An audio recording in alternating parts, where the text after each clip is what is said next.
le Brésil reviendrait-il sur la scène internationale?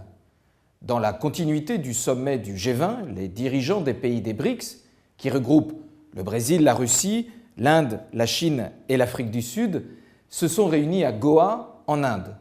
L'exercice a toujours été assez contraint et les coopérations qui devraient en émaner trop forcées pour être réellement efficaces. Bref, de ces sommets des BRICS ne ressortait au final pas grand-chose d'opérationnel.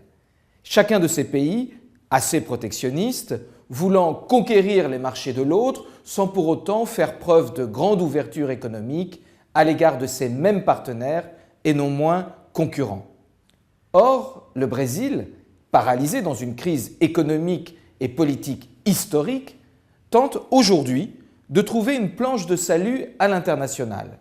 D'abord, avec ses premiers partenaires des BRICS, le Brésil venant de conclure avec l'Inde un accord visant à faciliter les investissements bilatéraux, avec pour objectif, au dire du ministre brésilien des Affaires étrangères, de tripler le volume d'affaires et les échanges entre les deux pays.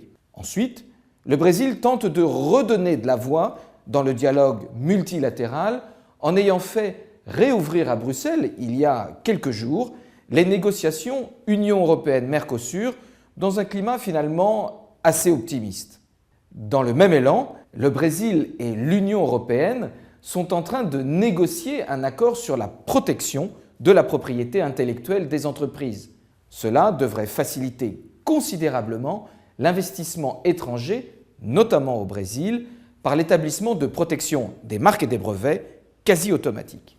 Alors oui, le Brésil revient sur la scène internationale avec pour ambition, du moins dans les déclarations du président Temer, de résister à la tentation du protectionnisme. À suivre donc avec attention.